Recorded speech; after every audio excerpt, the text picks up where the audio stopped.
Oh, Broncos Country, we are back with a phenomenal preseason game, as good as a preseason game really could have gone. 27-7 over the Arizona Cardinals. Fantastic to finally have the new kids on the block, the newcomers coming through when some of the, usual suspects, the regulars, are sitting on the sideline. So it was a nice mixture of, some new blood and quite a bit of surprises that we will get into here on the Buck Your Feelings post-game show. First one of the year, at least for me. So let's get on into it. We've got a great game to chop up. Let's go.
Oh, well.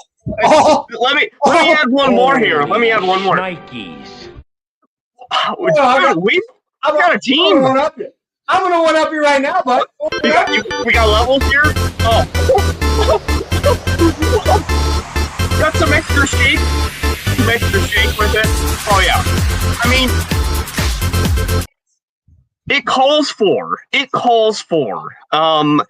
We had, a rare instance of some fireworks in the beginning of a preseason game that doesn't include a starting quarterback. I think that's an interesting, view to it. We didn't even get to see, our top talent.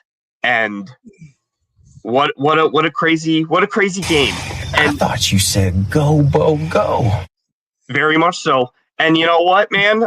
What a weird preseason game to have feelings to Buck. But I have a lot of positive feelings to Buck. And on that note, welcome to the Buck Your Feelings post-game show. I am your host, Jay Weaver, the Dream Weaver here.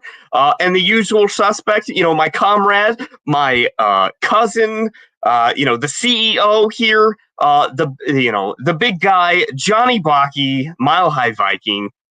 Man, it's late. Every year we have one of these kind of preseason games that starts incredibly late. And so then, we have some Broncos After Dark to steal the Andrew Mason bit that he's got going on, which is chef's kiss, by the way. But Broncos After Dark here at midnight. How are you, John? As you can see, I've already begun to derobe as I've gone suns out, guns out under my Viking cloak. Oh yeah, I mean, man, this is I'm way past my bedtime. I'm wearing less clothes, so it is definitely Orange and Blue Network After Dark. Very much so. But we're gonna keep it as clean as possible here, obviously. But I wanna kind of start this off, Johnny, by making a scene about some of the newcomers that we've got going on here. What was there are multiple people that shined in the very beginning of this game that are new to our team or just new to the scheme. What's your favorite? Right out of the gate. What's your favorite gem here? Star in the sky. you talk about youngster that's a gem. Yeah. Well, you gotta go Pat Bryant, dude. Oh yeah. You gotta go Pat Bryant. 4 receptions, 70 yards, average 17.5 per reception. Had a long of 29 on 5 targets. Dude, the guy killed it. I mean, there was even a low pass. One by Jarrett Stidham that where he was passed across his body and it came low, kind of almost at Bryant's knees. And you'd expect that's the pass that you would have seen dudes last season, dudes the past few seasons. That's a drop. Yep. No, he gets his hands down, he scoops it, and it's into his chest, and he's off to the races. Pat Bryant, as a youngster, this rookie that half the NFL overlooked. Pretty much the only people who had him on their radar, at least for the mid rounds, were the Broncos and the Jaguars. Both of us wanted him. The Broncos saw him, and the Jaguars were pissed. But as it stands, like the rest of the NFL was like, "Ooh, they really reached with Pat Bryant in the 3rd round." I was going to say overdrafted. I don't think so, Boo Boo. I don't think so at all. Pretty wild. I mean, there were, like I said, the youngsters. Pat Bryant, I guess, just starts it off. We got to see R.J. Harvey in a more in control performance. I feel like for him. Yes. Yes. He kind of just wanted to show and flash his first game. A lot of jitters. I'm sure this is a game where he settled down, and we got to see I think what we will see out of R.J. Harvey for the duration of the year. They mentioned it. He stopped trying to do what a lot of players do, and that's be good at what you were great at in college. Yeah. Yep. Which for him, as I said it on Tuesday. I said it on the pregame show. Was trying to constantly cut around the edge, trying to take the corner every time. This time he slowed down.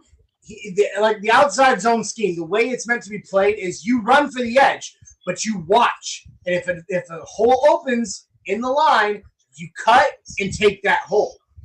And what we saw in the first game from RJ that he failed to do was to take the hole when it opened. He kept just gunning for the edge. Yep. Tonight we saw him make that cut. Tonight we saw him take those holes, and he didn't necessarily. Let's see, what was his ultimate? It was pretty modest. Longest was 8 yards. It was 8 yards was his longest. He ultimately had 3 carries for 18 yards before they took him out of the game. But what we did see was him, make that adjustment, take the hole instead of going for the edge every time. And that right there, that's what we want to see. It's the preseason. He's a diamond in the rough. He's a diamond. Sure. Is he polished yet? No. He's still a raw diamond out of, that's just been pulled out of the mines of Sierra Leone and has not yet been cut and polished and shined. But we saw tonight the fact that he is grasping and learning, and that's what we need to see in this preseason. Well, and I would say other than Evan Ingram, which we will get to, another star, but maybe not in the classification of what we're speaking about right now, all the players that needed extra reps. It's the reason why he puts on the fake depth chart, rookies are on the very bottom, because they still need to act like they're not there yet. And I just kind of feel like some of these youngsters that Jahdae Barron, again, he played a lot more in this game than I thought he was going to play, honestly. And he played very well. He only gave up 1 reception to Xavier Weaver. Shout out, go Buffaloes. Who has cooked us in preseason before. Last year, if you recall, Xavier Weaver did extremely well in a preseason game against us. But did he? Yeah, I don't remember that. I guess he is second year, isn't he? My bad. I apologize. I thought he was rookie. No, he was the first year of Dion. But neither here nor there. Jahdae Barron, phenomenal. It was nice to see him get picked at, and it was nice to see the speed that he has, and just the overall skill set that he has, because he can do so many different things. Swiss Army knife kind of player. So that was really cool to highlight as well. But, all these guys that we're talking about, I'm sure we will talk about in our, loved section. Oh, there's lots of there's so many there's so much to digest. Game balls. Jay. We got a lot of game balls to throw out, but I wanna also come back here real quick, do some housekeeping. I do want to throw the baton at you. Because I want you to show and explain here our sponsor, because the Broncos got the dub. We need to acknowledge the work that you put in for the Dubby slide here. Terrific stuff. Right, oh, I was going to say the first one here. Yeah. Go on your Dubby platform here real quick. Show it off. I would absolutely be honored. Guys, the sponsor of tonight's show is Dubby Jitterless Energy Blend. You can find it in the link in the bio below. Make sure you click it. Go on over and check out Dubby. Look, it's a little late at night tonight. Way too late to be drinking Dubby. Let's just be honest. But when it's the morning comes and it's a late night like it is tonight, and you're exhausted in the morning, Dubby is what you need to get the kick in the pants, start your day, get through your day, and end your day without the jitters or the crash later. Dubby comes in all of these amazing flavors, including the new s'mores flavor that you mix with milk. S'more what? How crazy is that? How crazy? Get your energy from milk. Oh my gosh. Anyway, amazing stuff. You don't get the jitters or the crash later, and the reason is this. Dubby has no sugar. It also has no calories, no maltodextrin, no fillers, and no artificial colors. It is nothing but amino acids, B vitamins, and nootropics, including their patented neurofactor nootropic. And the caffeine that's in Dubby is derived directly from the coffee fruit. So it is as natural as it can be, and it gives you that kick without the crash. Guys, I'm going to make it sweet. OBN10, OBN10. That code, new code, gets you 10% off your order at checkout. So go on, check out Dubby. Jay and I both swear by, I promise you, before I go to church in the morning, I'm going to have me a big old cup of Dubby because I am not falling asleep during my pastor's sermon tomorrow. So, guys, make sure you get yourself the dub the same way the Denver Broncos got the dub tonight by checking out Dubby. All right, Jay. Absolutely. I was going to say, what do you think of the new graphics? Are they sexier than the old one? They are. I like your outlines. It has dimensions to it. It has layers to it. Much like our network. Actually, we do have a lot of layers. We have a lot of different characters, a lot of different offerings and whatnot. I just want to flash this. I'm not even going to go all the way through it, but I'm going to tell you that we literally have content out there pretty much almost every day a week. Other than Thursdays right now. And, we always and like Saturday, throwing that. Once the regular season starts, nothing on Saturdays either. True. But you'll probably get the reruns of the, last week of highlights and shorts and whatnot. So it's out there. It's coming every day. But my gosh, just, please, while you're at it, like, share, and subscribe to the Orange and Blue Network. That is who we are. We're just a couple of guys, or just as you've seen in the thumbnails for both of these pregame and postgame shows, we're a bunch of guys. Like, we are growing deep. We've got a deep lineup of different, characters, like I said before, but just a lot of different perspectives on, the Broncos, because we are Broncos country and we are diverse, and there's a lot of, Yeah, and of course now we've added MHSS, Mile High Sports Symposium, so they will give you the content on the Nuggets, the Rockies, the Avalanche as well. Yeah. So I mean, guys, there is nothing. There's no downside. I'm jealous that they get the platform of all things, because my gosh, I feel like I could spend oodles of time coming up here on a Nikola Jokic segment or talk to him, Jay. I'm sure they'll put you on a segment or two. Yeah, probably not gonna. Oh, go ahead. I was just going to ask, can I shout out the giveaway? Absolutely. Yeah, guys, Hey, if you're watching this on Facebook or Twitter or wherever you're watching this, or you're on YouTube but haven't done it yet, please make sure that you subscribe. Why? Because when we reach Peyton Manning's all-time passing touchdown record, which was 539 subscribers, we are giving away an authentic orange Bo Nix jersey to one lucky subscriber. We're going to do a lottery, put every subscriber's name in the hat, and someone is getting a free Bo Nix jersey. And once that giveaway is done, we're going to do another one. So, guys, I'm telling you, make sure you subscribe. There's no downside. And just the last little tidbit here I need to throw in.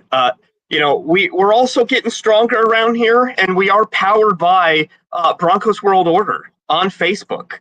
And you know what? When you scroll and you scroll and you scroll, there's always something on the timeline on there. As someone that's been in that group for quite some time, it is crazy how creative a lot of the members are in graphics and just stuff that you're not seeing on other platforms. Oh, yeah. If you're a frequent X user, this is a completely different thing, and it's super unique and super valuable for your common, Broncos Country fan here. And I am an admin. I am an admin in the group, and I'm going to tell you right now, the amount of notifications I get on my phone every single day. I mean, I literally have to have had to fight the urge to fling my phone at the wall because my phone is blowing up with Broncos World Order. So come join the crew. We're over 70,000 fans strong. It's the largest Broncos fan group on Facebook. Pretty big stuff. So we appreciate their support. And, as we all do, we appreciate your content, Broncos World Order. But right. Speaking of, we need to get into some comments here. Mile High City Baby 303. Thank you for coming on by.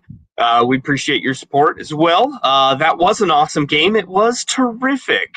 Really was. And he wants to know, or she, how are the wings? How are the wings, Johnny? Oh, man, the wings. By the way, I found out after the fact. I said during the Mile High menu that my wings were going to be boneless because it's all I could afford. I opened the freezer to get the wing, or the fridge rather, because they'd been thawing, to get the wings out, and to my surprise, my wife had gone the extra mile and got me the bone-in. So I got my bone-in wings, and I made myself my Nashville hot wings, and they were phenomenal. I'm still picking bits of them out of my teeth. With game days, call game day menus. So, absolutely. Yep. Fari Watkins? Ari Watkins, appreciate you stopping by. Go Broncos. Love the emojis as well. We're all jazzed, man. Ray Hass in the building as well. Good evening, fellas. Fantastic game. And another shout out, completely, missed and forgot to mention this as well. Shy Vargas in the house, and fantastic segment pre-game. Love it, Shy. Really appreciate you doing that. On shite, get shite. It's what the people want to see, Shy. But Troy Franklin was a name we didn't even mention in the very beginning. He brings that up. My gosh, Troy Franklin is just evolving before our eyes, Johnny. Didn't evolve, Jay. He did it was Tony Hawk's Pro Skater 1 full 180, dude. It looks like a totally different player. Going into the offseason, I was so hard on him. And I was sitting here going like, I don't know, man. I don't know if Troy Franklin makes the team based on what I saw last season. Dude, this guy, man, it's like he heard us. He heard what we were saying, and he goes, I'm going to prove y'all wrong. Yeah. I mean, he must have lived in the gym in the offseason because, I mean, not only is his routes look different and, his technical type of, things with his position, but just his body frame looks different. He looks like he's added on an incredible amount of weight, and he looks just like a completely different wide receiver, like in all facets. With his hands. I am more impressed with his hands. Like, he put on muscle, and he's still going as fast as he was. He's still being that speed demon. But the one thing that was the worst, man, he was dropping passes left and right. except until like the last 2 games of the last game of the regular season, and then of course the one catch he made for a touchdown against the Bills in the postseason. But beyond that, he was unreliable at best. Now he is Mr. Reliable. You put that ball to him, he's going to catch it. It's such a weird swing, and I'm sure, obviously it can't be overstated, the relationship he has with Bo, that like they trust each other, and I feel like, Bo wants to highlight him. Bo wants to give him some opportunity. And I think that is an interesting thing that you don't see and haven't seen out of someone like Vele. Vele's been completely, ghosted from at least our targets and at least our focus and focal points in the offense. He's bye-bye. Pretty much being replaced with, go ahead. I feel like he hit his ceiling, and other people have higher ceilings. It was wild. It was wild to see him completely drop off. I'm going to throw out, give him credit. Mike Carmelini on X during the game. He basically just came out and said, frankly, he probably is not going to make the team. And, I think it's kind of a weird turn of events because we've heard all offseason that like Vele is Sean's guy. They have big plans for him. Like they see a future. They see a reason why he was drafted and he's on the team and Sean likes him, but nothing. He's been nowhere.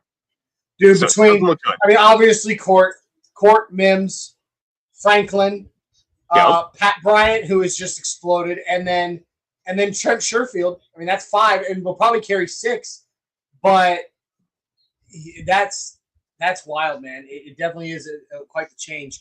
Can I toss up a couple more comments real quick, cuz? Absolutely. Keep on running. Let's go. We got Mile High City Baby coming on. Bryant was a beast at University of Illinois as well. Absolutely. D-Rock making his appearance. And fellas, what an effing game. Woo! Giving us the claps, the horns up, and the Mile High salute.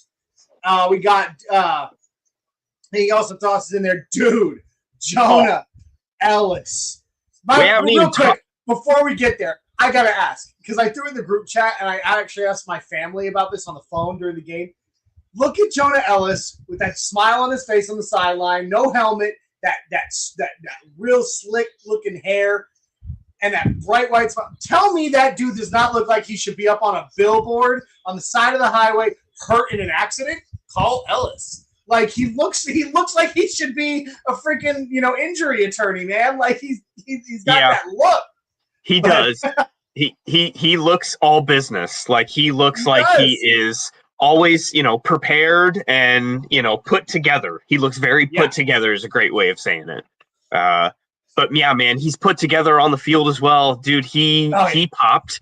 We knew this. This is what we've heard from practice.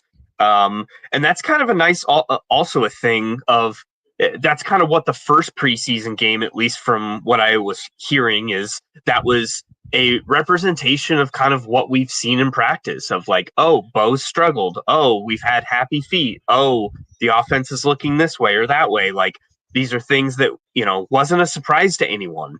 And some of the big good things that we have seen or heard of in practice kind of came through in this game as well.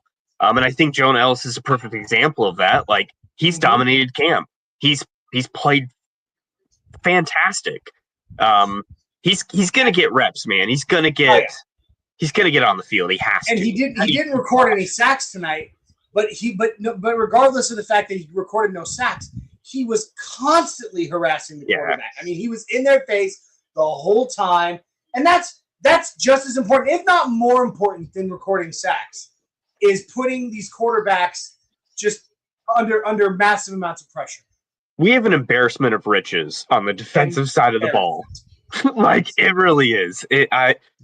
For Jonah Ellis to probably, be the third best pass rusher on our team is insane. No, you can't even say that, man, because you got Jonathan Cooper, you got Nick Bonito, you got Zach Allen, you got, you know, Jonah Ellis is like 4th or 5th best in the pass rush, and he's still a monster, dude.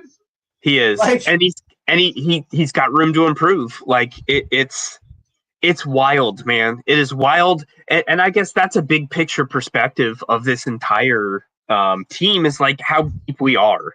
We're so deep in so many areas. The only part that maybe we aren't a little bit is offensive line, but like our defense is stacked, man. Just look this up, and it's still befuddling to me because it felt this way in the game, and I think you mentioned it too. 36 yards rushing allowed by this defense in the entire game. Yeah. That is nuts. I don't care what kind of game it is, preseason or not. 36 yards. 36 yards. That's it in an entire 4-quarter game. Like crazy. That is unheard of. Yeah, unheard of. I mean, they did their job. They did great, and I thought they did fantastic. We got another one here from Shai Vargas on Estimate. We need to cut him, he says. I mean, look, it's going to happen. It breaks my heart because I'm the one that went on the record saying I thought he was going to have his bounce back and come alive, and I'm eating crow. Well, it's not that I'm surprised. It's just that I don't think I was expecting it to be as bad as it is, so that like it is obvious he is the worst running back in the rotation. And it's one of those things where I didn't think we would be in a position to cut him and he would be on the bubble and not make the team because of the draft capital that we used. But I guess we're also in the same situation for a player we just talked about, Nvele. I never had on my bingo card that would be like, man, you might not even make this roster. And I thought Audric Estimé was an automatic. He's also like the youngest player on the team, or was last year. But so like, from what we heard from your hero, Philip Lindsay, he's also acting like the youngest player on the team. True. So that's another part of it. That's another side to the coin as to why I don't think he makes the team. I'm pretty sure Sean Payton is looking at him and the way he's acting in camp with his "you woe is me" and I'm not getting all the touches, and basically pouting from what I've been hearing. And Sean's not going to stand for that. He's going to be like, no, not on this team. You're not going to be in here complaining because we got rid of all those cancers. We let them go. We let Jerry Jeudy walk. Okay? Yep. But regardless of the first round capital on him, we let him go because he was a cancer in our locker room. And I guarantee you Sean Payton's not going to stand for Audric Estimé, constantly hanging his shoulders and walking around like the world owes him everything. And he's gone, man. He's gone. There's no way after tonight's performance that he is making this team. You're right. And especially with how some of the other players have played, like, I mean, McLaughlin, I don't know. There's a segment of Bronco fans, I feel like, that kind of honestly thought Jaleel would be on the bubble and he would be gone. Because I know. Still is. Man, I don't know. But they looked good, I will say. But Jaleel has a skill set that, like, he can break away. We saw it on the 35-yarder or whatever it was. Jaleel had 3 carries for 48 yards. His longest was a 35-yard carry. It was great. But man, here's the thing: he is a very one-dimensional running back. Mm-hmm. And the reason I don't think he makes the cut is because everybody else, Watson, Bidet. I think we're going to the max we're going to carry is 4, Jay. They're not. I don't think they carry 5. I think that's unheard of. They're not cutting Michael Burton. They're not cutting Michael Burton because as a fullback, Sean Payton loves his fullbacks. 1 and 2. From everything we've been hearing, he has been imparting massive amounts of indispensable wisdom upon the running back room. He is instrumental there. So I honestly think. Bidet and Watson, man. Bidet Watson's a better pass catcher than Jaleel, and Bidet is a great pass catcher, but he's also probably your best bet outside of J.K. Dobbins pass protection. Yeah. So pass pro is a big deal, and Jaleel. That's why I think that both. Unfortunately, I love Jaleel McLaughlin. I think Jaleel and Estime out. Gonzi's bye. Yeah, man, it's gonna be tough. I think they'll try and sneak Bidet on practice squad. That's my guess. That's my guess. Bidet, I got Bidet. I'm agreeing with what Ryan Harris said, and it's not just him. There's people all over Broncos media saying that Tyler Bidet is the number 3.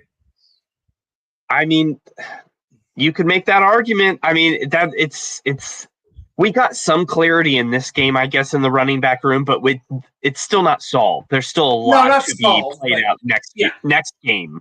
Next game, like, that'll be the final report card for that room, but it's not decided yet, I wouldn't say. Like, I think Estime is the only one that, like, you could probably write off now, but you don't know yet for everyone else. It's still open book.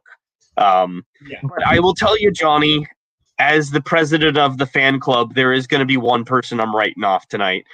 Ray Haas brings it up. Johnny and Jay, are you sure you guys aren't related to Mathis? Because that's the only reason I can see why Jay still loves Mathis, or maybe just Jay likes a guy on defense that gives up all the points. JK, kinda. Just so everyone knows, Damari Mathis just has been one of those guys that I just wanted to stick with, because I thought, in his rookie year, he had potential, and he's let me down ever since then. If he is a bar graph, it has just been constantly been going down since his very first snap in the NFL. So what you're saying is you're taking the national media approach of calling your shot early, and when it doesn't pan out, sticking to your narrative, regardless of the proof in the pudding. Absolutely. The Cowboys are going to win the Super Bowl. That shit. Cowboys are winning the Super Bowl. The Lakers are winning the championship. All the above. Absolutely. Sign me to a contract today, ESPN. Yeah, but, okay. I mean, you're going full Nick Wright on that shit, dude. This is where the buck ends, all right? My fun is over, okay, because Mathis has just continued to disappoint. He sucks. He's bad. He gave up the only points that the Cardinals got tonight, or it would have been a emotional damage. He doesn't deserve the 27. It is weird that we have a duplicate 27, even though I guess Dobbins didn't play tonight, but still, Mathis, man. He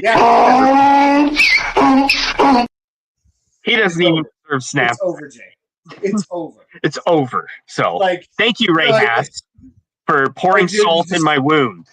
Just go get in the tub, Jay, with a box of Little Debbie's, turn on the water, and rock back and forth for a few hours, okay? Damari Mathis is out. It's over. A couple more real quick. We got another name in here, Damian Cole, saying, diehard Raiders fan, but I have lived in Denver for a decade now. I'm realistic. I love how the AFC West is so competitive. Thank God we're not the NFC South. No shit. Oh, that's crazy. Let's see. Ellis looking like his dad. Love that from Mile High City Baby 303. Shy Vargas. Pat Bryant is making the team. Well, of course. Shy. Of course.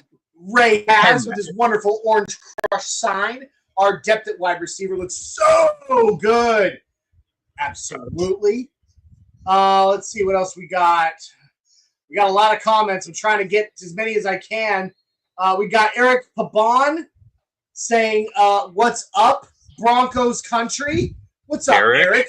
That's a new name. So here's Eric. Welcome to the Orange and Blue crew, Eric. Cheers. Let's see. He says we have the best performing this preseason, Broncos 3-0 again. I don't take a whole lot of stock in it. I wish I could, but I mean, you look at the Chiefs last season, blown out in the preseason, went on to win 15 games and go to the Super Bowl. We went undefeated. We only won 10 games and got knocked out in the wild card round. I mean, yes, it's fun to see them win. I love seeing that green W above Jay's head. I love it. But it's still preseason. I don't remember whose quote it is, but it is one of my favorite quotes. It's it doesn't count, but it does matter, is how he classifies the preseason. Like, it does matter. And the good vibes of just a W and the locker room after a game, like being upbeat and everybody smiling, that's, that is a vibe that can carry into the regular season. So it's Absolutely. not nothing. It's not nothing to be 3-0. Dubs are dubs, baby. Dubs are dubs. Yeah. Period. 100%. You feel that. Bronco Libre popping in saying, what's happening, fellas? What's up, Libre? I hope you had fun at the game, brother. I was going to say, jealous. Super jealous, Bronco Libre. Oh, George was there as well. So George and Libre from our network were both at the game. Multiple people, multiple witnesses. What's that? What was it in the new Mad Max that came out a few years ago? Fury Road. Witness me. Like. Yep. I want to put. That's a soundboard right there. Witness. Don't know why. I want to put it on there. Last one I want to throw up, if it's all right with you, real quick, from Damian Cole. Our division has Andy Reid, Jim Harbaugh, Sean Payton, and Pete Carroll. What a coaching division. Love the football that comes from it. Division games are a chess match every time. It's going to be crazy, man. And by the way, I do have higher expectations for the Raiders than most. I think the Raiders are not going to be a horrible football team. They're not going to be a pushover. So this division is crazy loaded. It's going to be tough to sweep this division, but yes. I mean, we're going to be arguably the best team in it, but it's going to be tough, man. It's going to be real tough. I think we have the chance to take it. And can I just real quick, Jay, call for a like, subscribe, and share? Oh, absolutely. Hey, there are so many people watching right now in different places, on Twitch, watching on Facebook, watching on Twitter. If you're watching there and you haven't already, guys, take the 10 seconds it takes and jump on over to like, subscribe. Definitely subscribe on YouTube, because when Orange and Blue Network reaches 539 subscribers, we are giving away an authentic Orange Bo Nix jersey to one lucky subscriber. So please make sure you take the extra time to do that for us. Go ahead. It costs you nothing. It takes 10 seconds. Click that subscribe. All right, thank you. And Matt Overton, appreciate you stopping by. Oh, it's my buddy. Yep. He said he is going to be looking forward to watching Cam Ward week 1. I think all Broncos fans are very much looking forward to watching Cam Ward week 1, because a rookie against what we got cooking on that side of the ball. Defense. I mean, Matt knows. Rookie quarterback. Matt knows. So those who don't know, Matt's actually been a guest on our show before. Matt Overton is a dude that Jay, myself, and Isaiah met at a Broncos Titans game here in Nashville several years ago. We were talking smack to each other the entire time, but afterwards we slapped five, exchanged phone numbers, followed each other on social media, and Matt is a friend, a true friend of the network. Love him to death. He is a high school football coach nearby me here in Tennessee, in Gallatin, Tennessee, and he is one hell of a dude. And, I love you, Matt, but, bro, Cam Ward against the Denver defense is his first outing. It is going to be painful for him. But, again, our classic, to be fair, he does chime in. He does chime in and say, at least it's not Will Levis. And, yeah, if I were you, I'd want to get that mayonnaise out of the locker room as well. So I don't blame you. Me either. But appreciate you, Matt, for dropping in. I also want to put up, just because you might as well plug. But Jimmy and Cole says, Perna is God. Perna is God. Perna is God, of course. Love Brandon Perna. He's the man, the myth, the legend. He's the best we have to offer as a fan base. He's the best we have to offer. I would give my left nut. I would give my left nut for half the success in Broncos media that man has had. But regardless, we all worship at the altar of Perna, and I'm very thankful to have him as in our stable of Broncos media. But we are climbing the ranks, Jay. We are. Orange and Blue Network has been climbing the ranks pretty quickly over the last couple of years, so we're doing well. We are doing well. Let's see here. We got he also thrown out the prediction of Cam Ward 1 touchdown, 2 interception week 1. I mean, maybe so. Maybe he gets 1 touchdown, but the double picks, that's certainly happening. Two almost with this defense almost seems to lowball it for me. I mean, I don't know what they're going to do on the ground because Arizona looked like they didn't even have a running attack. And, we saw similar things last week. For as shaky as our first team defense looked on the very first drive of last week, we at least kept it together for most of the game as far as run stuffing. And that's all effort, man. Run stopping is a big effort type of thing. So it was nice that we were flying around. Our team looks motivated. Our team looks like they are, believing in themselves, believing that this is a top-tier team. So they're buying the hype, man. They're buying in. Yep. Don't want to overreact to preseason, but at the end of the day, Johnny, this. I'm a big vibes person, especially when it comes to, maybe hockey and basketball a little bit more because you can get a temperature check a lot easier maybe with those sports, but we are feeling a pulse around here for the Denver Broncos. And we have not been able to say that for a long, long time. Where it's legitimate. God. It's not fake. It's not a fake pulse. Oh, it's no, we're going. We're raring. It's very, very, very real, cuz and it is. I can't say it's a new feeling, but it's a feeling that we have gone so long without that now that it's back, it feels like a new feeling.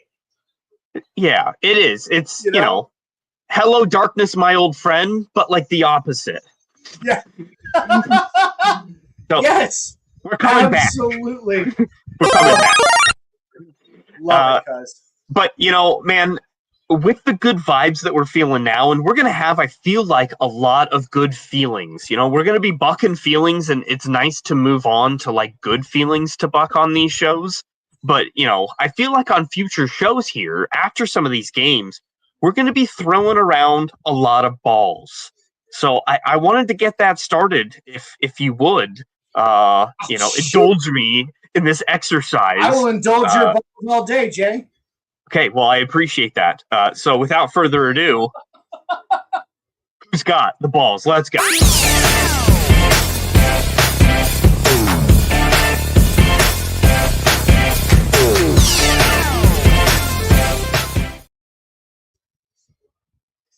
Welcome back, Johnny. All right, I hope that was enough time in that 10-second video to think about all the balls you want to throw out. Because there's, I don't think we have enough balls to give tonight. Honestly, I was gonna say, I know there's been days we have done 2, there's been days we've done 3, and then we have honorable mentions as well. So it's boundless. Do you want to go first? You got someone top of mind here? Boy, do I ever? I might go a little boring with this, in your opinion. Hey, that's okay.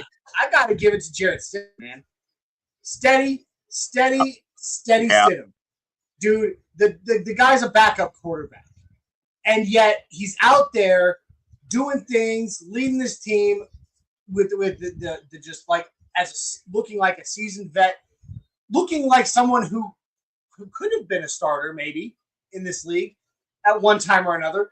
I don't know if he's actually starter material, but I know that they've reported 9 teams interested in a trade with the Broncos to get him.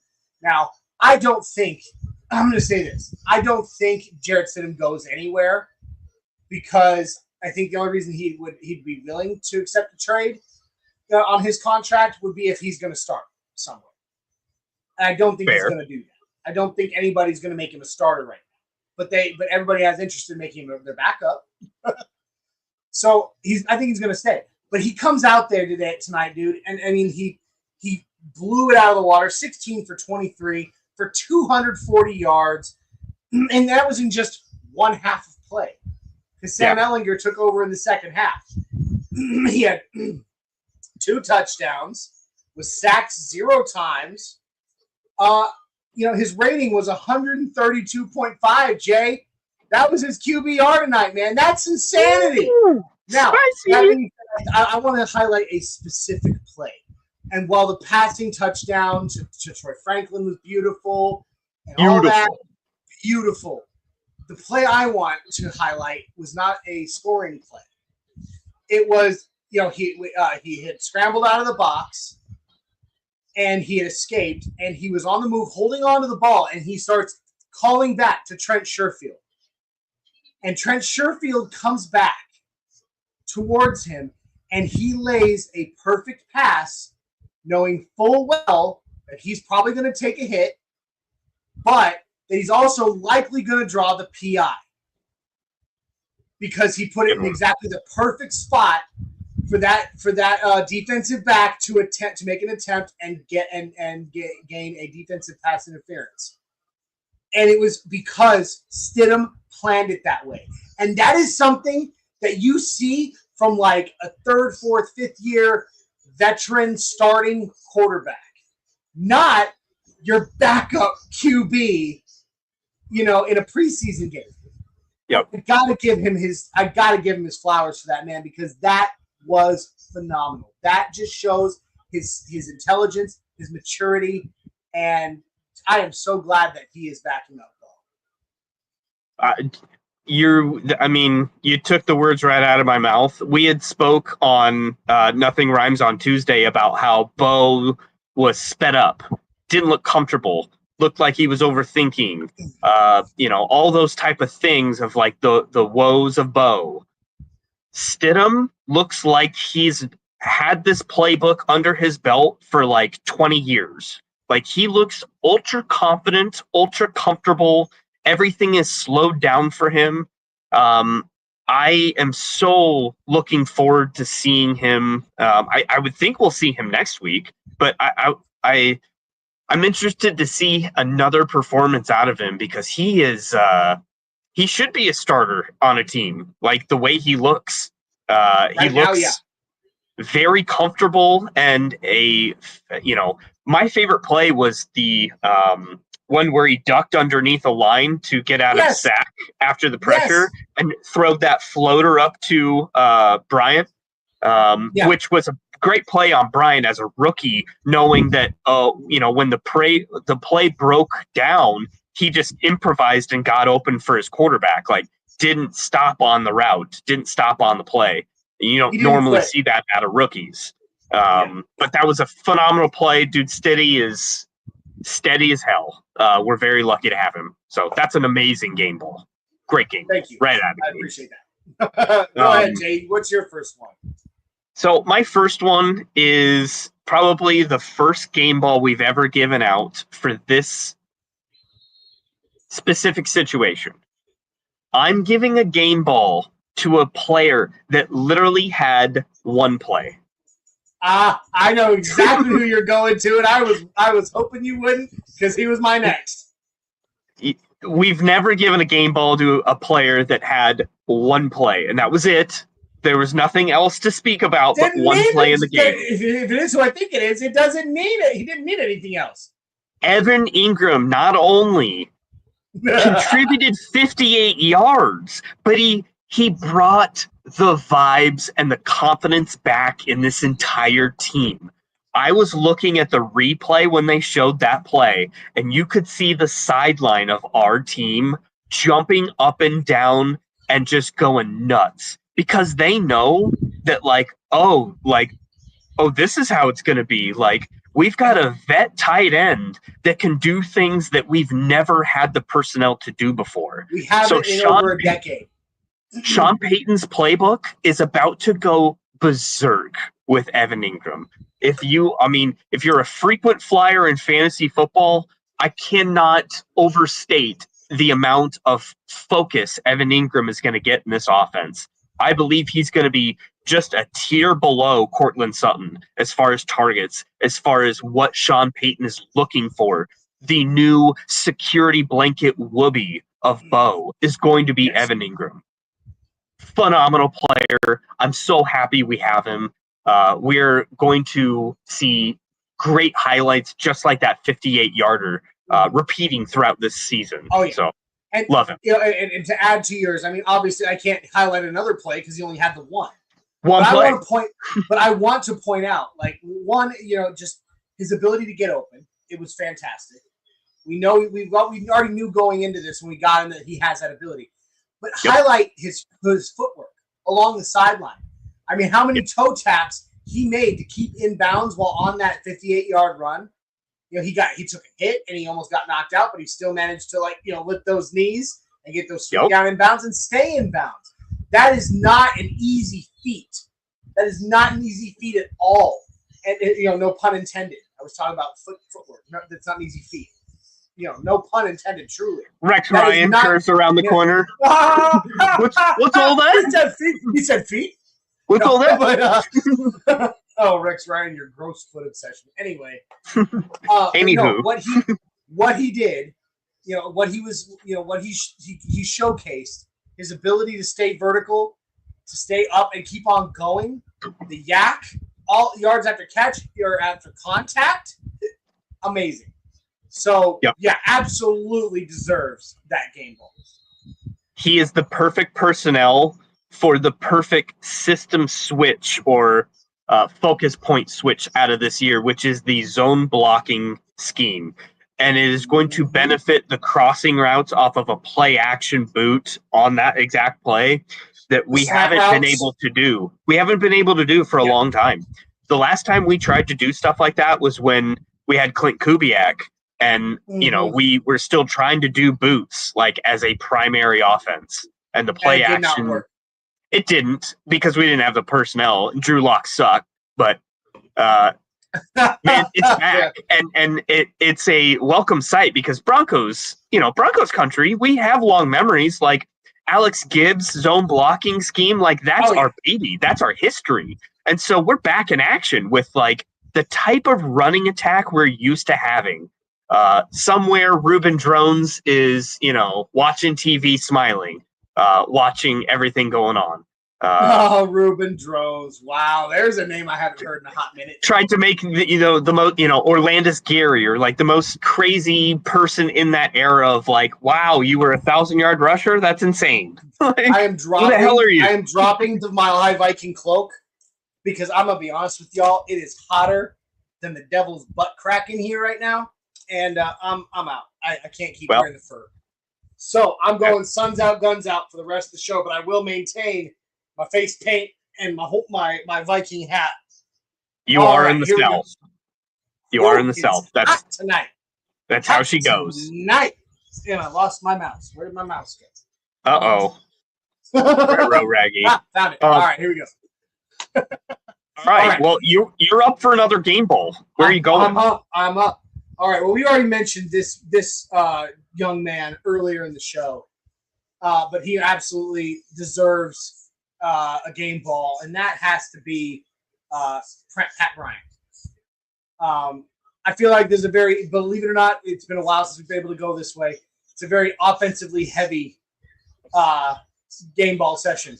Who's got the ball session? Yeah, I got to give it to Pat Bryant, man. Rookie. The dude's a rookie. And he was very underestimated by the rest of the NFL. He's got amazing hands. He's not the fastest. We saw that tonight. We saw him get run down on several occasions.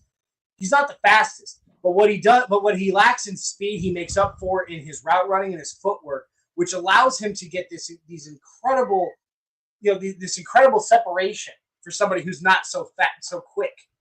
And he's got very sure hands.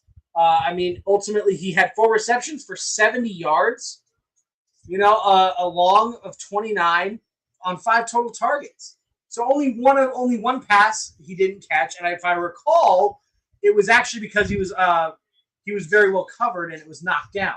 It wasn't one he dropped. It was knocked out of his, knocked away from him. So,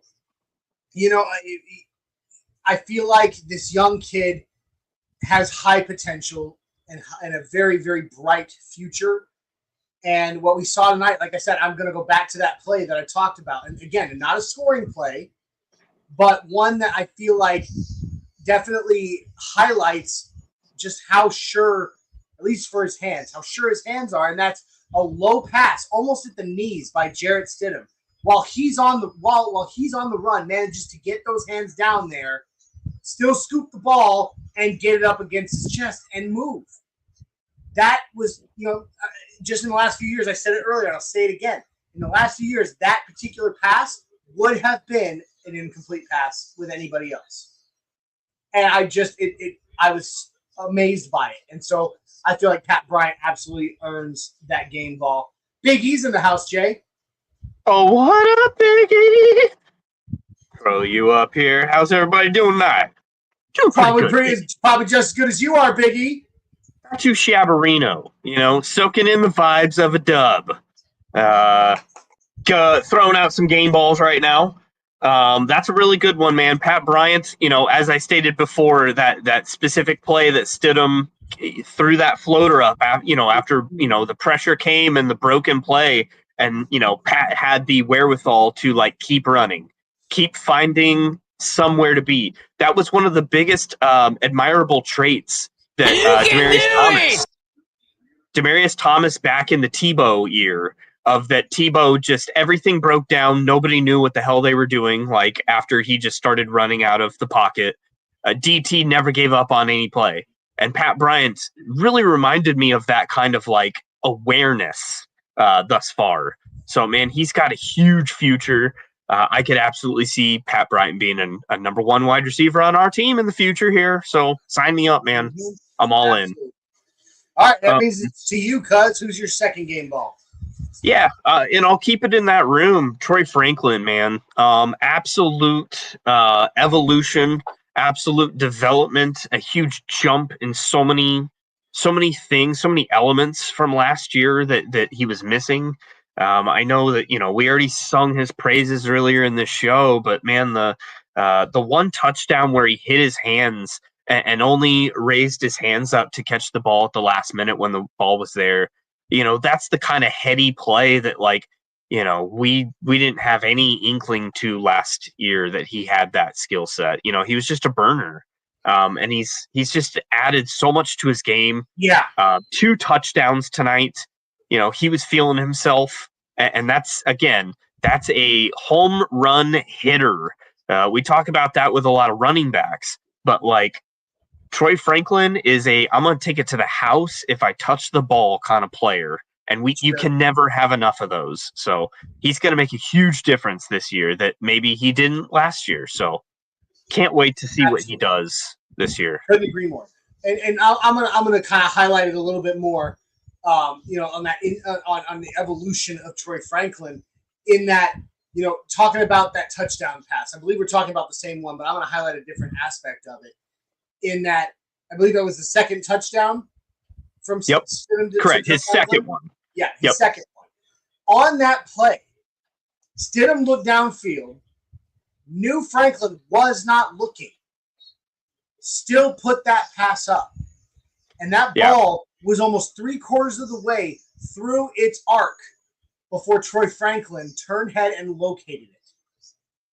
And that's when, as you put it, he got those hands up. The instinct and the trust that, that it's not just Stidham that's got that trust in him. Bo's got to have it too. That they have, knowing that he is going to come down with that pass, even if he doesn't know it's thrown his way when they throw it. Mm-hmm. He can't, not only did he come down with it, it was right in his hands. It was perfect. It was. And he was, and he was right. So, I mean, that's on Jarrett Stidham in a lot of ways too. But I'm highlighting, of course, in this instance, the fact that he turns his head at the last second, sees the ball, and goes, "It's coming to me right now." Boom, I got it. That is impressive. It's indicative of someone who has evolved far beyond what any of us, at least myself, predicted that he could have before this season. And, it checks out with what has been said about him throughout training camp overall, man. this isn't an isolated incident where Franklin has shined this offseason. It's been a constant. It's been a consistent thing out of him of making plays and doing things that he frankly was not successful and didn't have the ability to do last year. So it's not only being successful, but it's being successful in skill sets that you're actively working on. So like that's so promising. It makes you think like, well, man, keep developing, keep working, like make another jump like this next year, and holy cow, you're on a whole different tier than what we expected, like you said earlier. Super exciting player that, will only get highlighted more with the relationship he has with Bo. So super excited to see what Troy throws out. And it also looks a lot better in an 11. That jersey is aesthetically pleasing. So he looks faster in the 1-1. Got to throw that out too. I love that. I love that. All right. My last one. Last one. All right. I'm going to go defense. I went offense for the first two. I'm going defense now. I have to give it. Yeah. I know who you're thinking because we've already talked about him once in this show, but I'm going to give it to somebody else defensively tonight. How do you know? And I'm not going in the secondary either. What? It's not Mathis? Hell no. You son of a bitch. Look, even Biggie Bronco says that the one thing I came out of this game is Mathis and Audric Estimate will not be Broncos next year or this year. How rude. Mathis is Gonzi, bro. It's out. Later. Writing's on the wall.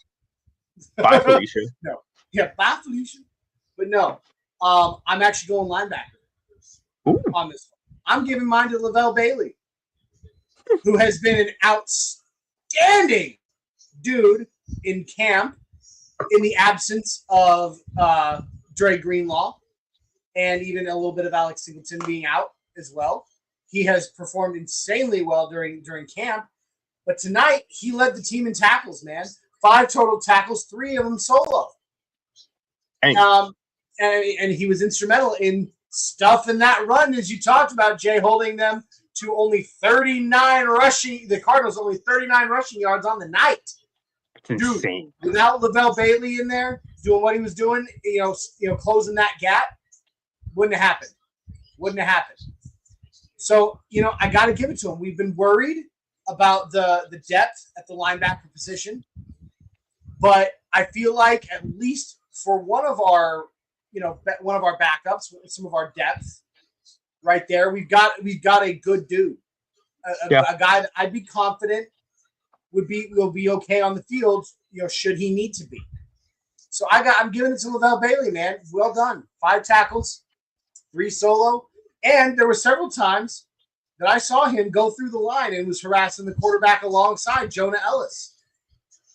Didn't get a sack, but he was in their face several times. No. So I felt like low key didn't get talked about, really talked about much during the broadcast.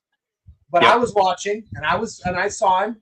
I see you, Lavelle Bailey, and like that you're a Bronco.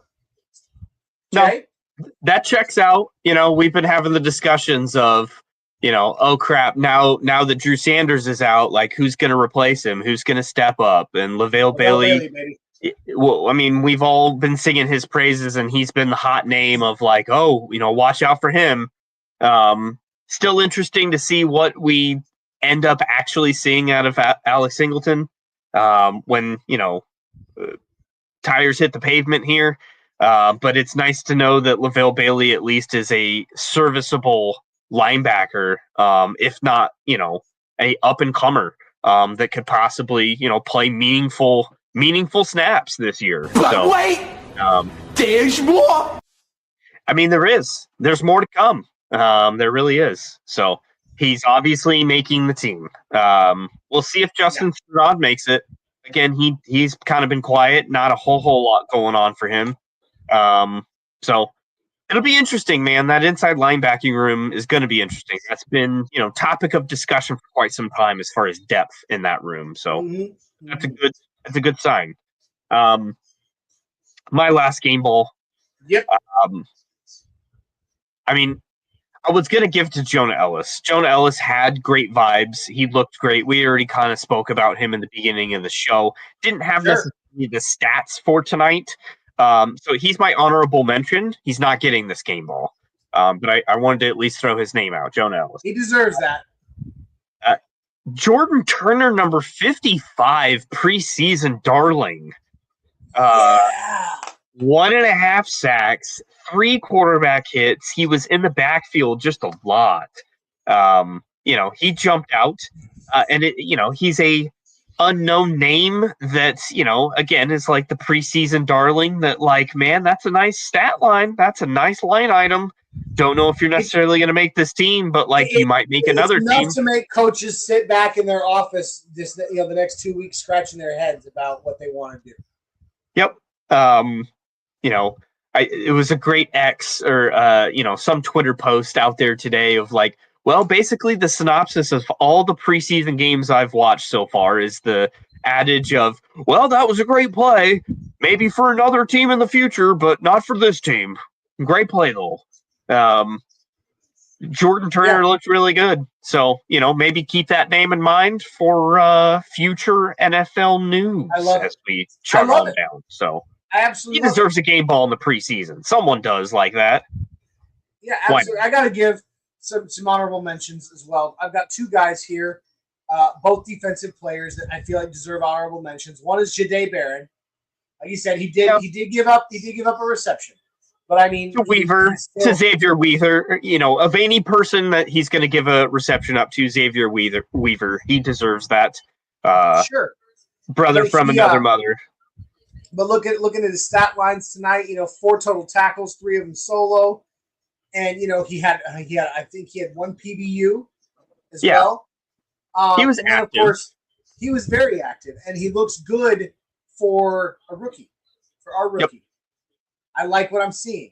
Didn't see as much of Cad tonight as I wanted to, but that's okay. I don't recall him really being thrown at a lot. No. Barron was definitely highlighted. Like, Barron was targeted. But now, I'm the other honorable mention I want to throw out for this defensive player is to Dondre Tillman. He was when he was in, he was all over the place in the best ways, in the right ways. Multiple tackles, 1 tackle for loss where he just read that screen like a book and just met him 2 yards behind the line and took his ass down. And I'm saying that the way I'm saying that because that was a hard hit. Man, this is his second off season where he's done extremely well. Like, he's always stood out. Last year he was, a preseason darling. He was a name, a hot, catchy name that, like, ooh, he's gonna make this team and like maybe make some noise. Like, he'll get some opportunity. And he's only done well with the opportunities that he's gotten. So definitely a name to watch. I'd kind of say. And the same thing, you remember last preseason, Devon Key, I think had like at least 2 or 3 interceptions in the preseason, played extremely well, and he's playing pretty well this year as well. But, some of those repeat names, which again kind of goes to the notion of that we're a deep team, that we have some of these, third string guys, second string guys that like, can play ball. Happy to have around, and we're not looking to get rid of them year over year. We're looking to retain and grow and develop. So just George Payton, man. Georgie boy. He's done himself a good job here. This roster is full. Declare. Yeah, for real. George Payton gets some flowers as well. Honorable mention, not a game ball. There you go. The GM and the scouts of this team, the preseason is when they shine of like, these are a bunch of I told you so's, and they're doing pretty good on the I told you so chart board here because this team's great all through the depth chart. We got a comment here from our Raider fan who has stuck it out this entire show. So it's good. It's really exciting to see. Damian Cole coming back in saying Reed, and that of course would be how do you pronounce his name? Is it Kareem? Yeah. Kareem Yep. Reed says looks like a good trade bait material if the Broncos are doing good at the deadline. He had for an undrafted rookie, he had three tackles, one for loss, and we got one for loss, one solo. He had that interception in the preseason game 1 against San Francisco. So he definitely is intriguing as an undrafted rookie. Yep. So I'd like stash away on the practice squad and let's revisit him next preseason, 3 game and see what he can do. Again, so he doesn't clear waivers and get grabbed by another team. A Tillman situation. Maybe he needs to make the roster just to save him from practice squad if he does get plucked, but he's fringe. He's a fringe guy right now in his arc of sure. Well, that concludes Game Balls. Who's got your balls segment? I've missed that, Johnny. It's been a hot second, at least for me. I know you had it last week. It sucked doing. It was fun with doing it with Rob, but it definitely sucked not doing it with you last week. Yeah, so, gotta have balls. Gotta have the balls for post game, man. It's balls. That's the frosting on the cake at the very end. It's good stuff. Frosted balls. You might as well. It'd be rude not to. But I know we're kind of at what hour 20 mark here. Probably got to wrap her up. My God, it is 1:00 in the morning our time, Johnny. These games, man, are rough stuff. As late as they are, but again, good vibes all around. These are a lot easier to go through with dubs than the terrible losses and doing it at 1:00 in the morning. But man, it's been a good show. Yeah, Damian, thanks for dropping in, man. Make sure to subscribe, so that you get some noties for when we go live again, man. Yeah, Raider fan or not, we have a lot of fans of multiple different franchises. So make sure that you hit that subscribe for us, brother, and we hope to see you again in here again soon, bringing us absolutely a view from a Raiders fan. Always appreciate that very much so. And then we got Big E coming in. Do you think we can trade memes or estimate to Pittsburgh for Washington, the Titans? I don't want memes. Is that? Yeah, Mims. I wouldn't trade Mims for anything. No, definitely. But estimate, I don't think is a trade candidate. I don't think anybody is going to want. No, nobody wants any of that. You can cut him. You can cut him, and he might get picked up. Why trade for him when he's going to be free here in a week? But I don't think anybody. I don't think there's any team under the delusion that the Broncos are going to hold on to him. Yeah. And they know that, and so I don't think there's any chance he's going to get traded. Yep. And yes, I absolutely think that if you wanted to put Mims out there as a trade candidate, you could. However, not only his ability now that we've seen in the as an offensive weapon, but his what he is to our special teams, that's something you don't give up unless you absolutely need something, which I don't think there's anything we need enough to let that go. Yep. I agree. So well, with that, Johnny, you got any final thoughts about this second preseason game? Second preseason game of the year. I think I need to create a transition just for final thoughts. I'm going to do that. Final thoughts. Depth on this team is effing insane.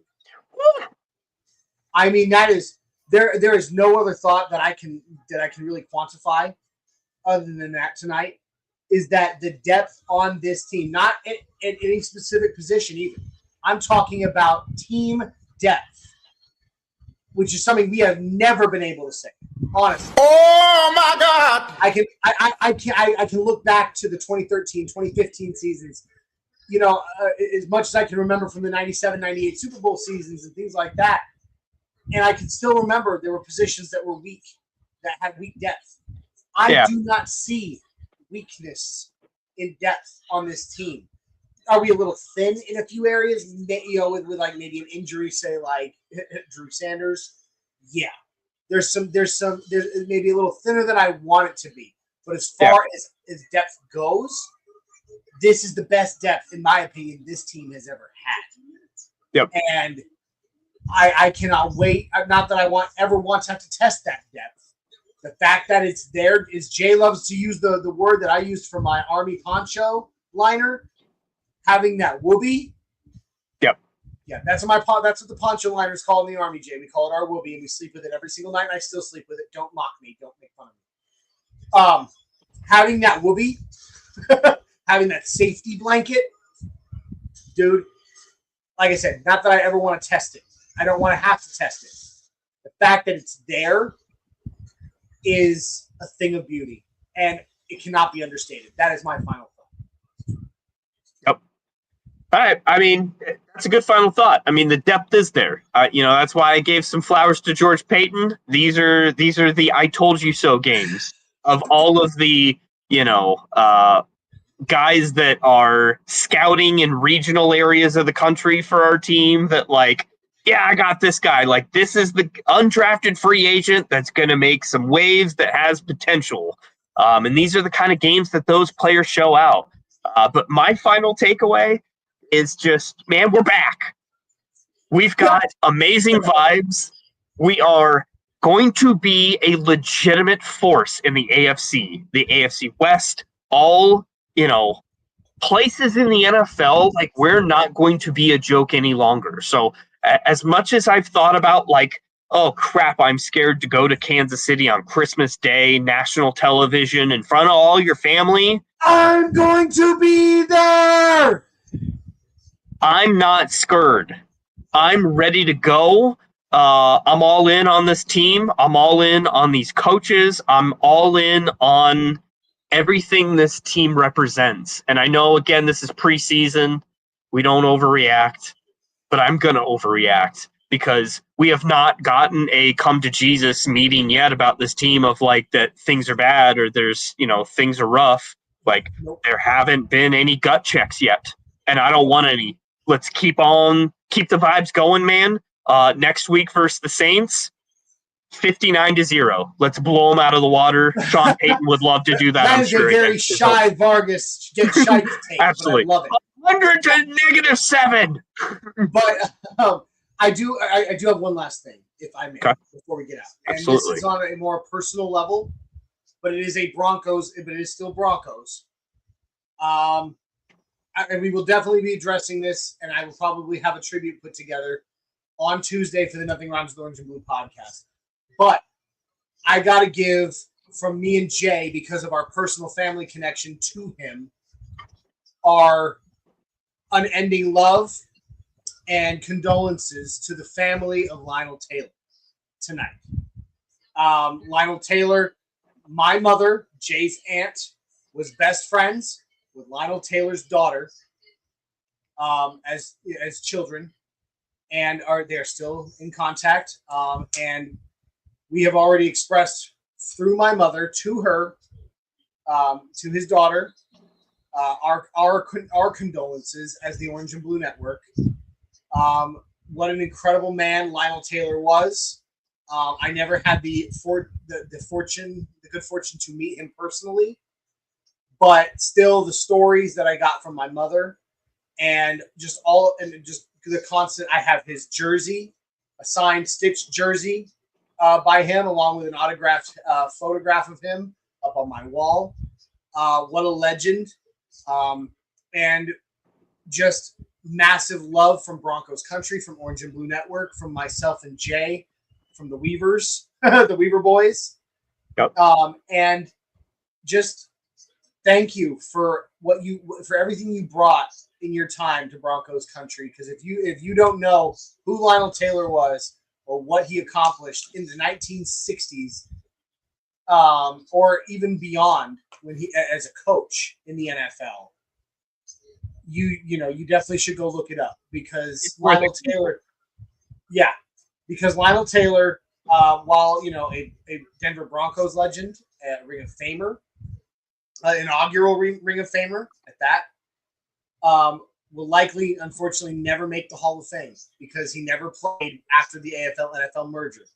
But when you look at his stats and the record, the fact that he had records, Jay, that he set for the set as a Bronco in the 60s that held for over 40 years is unbelievable. He would have been 90 yesterday. Well, it's 1:08 in the morning here now, so 2 days ago. But in any case, had to show him the love. And very much so. We have a tribute made for him by Tuesday for the Nothing Rhymes. But we definitely needed to pass along our love and condolences and our thank you to Lionel Taylor.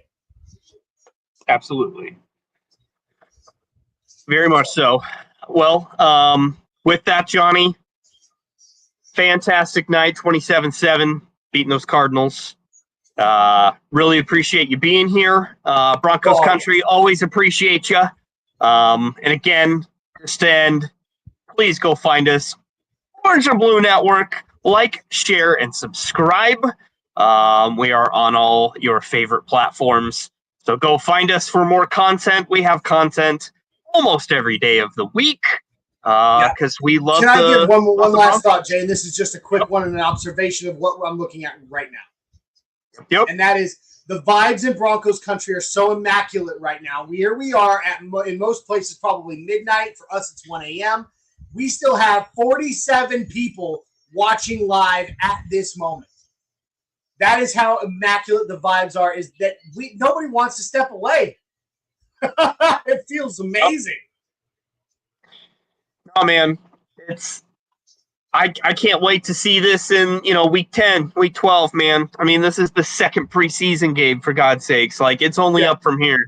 So I'm super excited to get into it, man. And the sky's the limit for this team. So for that, appreciate you being here, everybody.